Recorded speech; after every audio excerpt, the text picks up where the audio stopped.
Få 100 meter fra et stort skovområde har Syddjurs Kommune parcelhusgrunde til salg på Tendrup Møllevej i den vestlige del af Hornslet. Området afgrænses af mod syd Amaliegårdvej, mod vest Tendrup Møllevej, mod nord et tæt lav boligområde og mod øst grøn beplantning og jernbane. Hele udstykningen er omkranset af et stort stisystem. Grundstørrelserne ligger på mellem 827 og 1032 kvadratmeter, og grundpriserne spænder fra 827.000 til 1.032.000 kroner. Priserne er eksklusiv tilslutningsafgifter til kloak, el, vand og varme. Bebyggelse her skal opføres med symmetriske sadeltage og kan opføres i op til 1 etage med udnyttet tagetage og med maksimal bygningshøjde på 8,5 meter.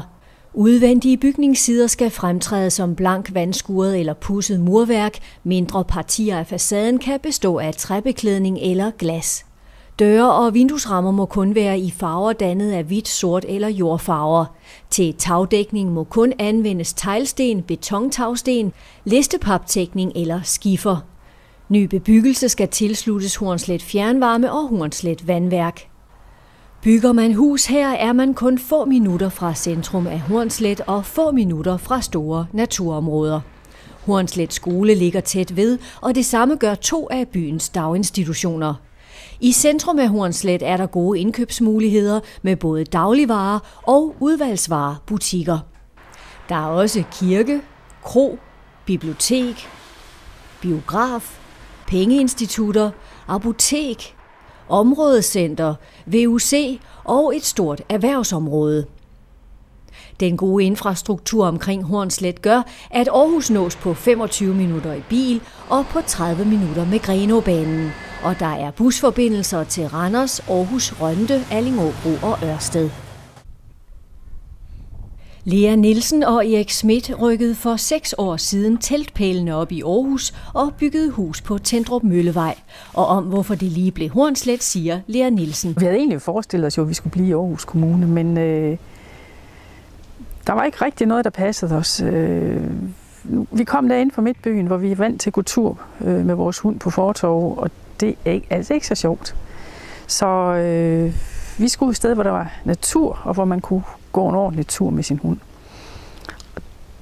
Det synes jeg var svært. Vi kunne ikke finde noget i Aarhus, og vi kiggede også henover, og der var heller ikke rigtig noget. Og så vi det her i Hornslet, så tænkte vi, nå ja, det er måske lidt langt ude, men så kørte vi ud og så på det og styrtede hen til ejendomsmægleren med det samme og sagde, at de skulle reservere den her grund til os.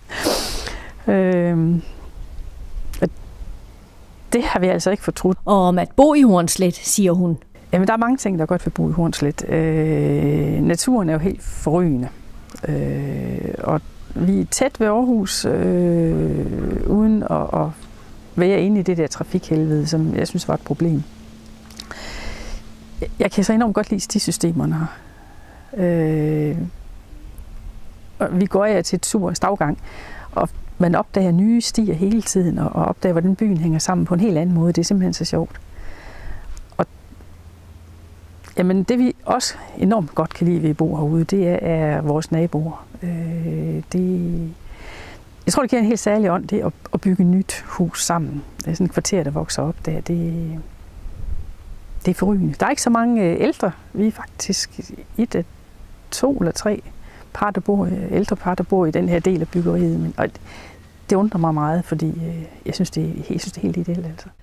Du kan finde mange flere oplysninger om grundene på Syddjurs Kommunes hjemmeside, syddjurs.dk.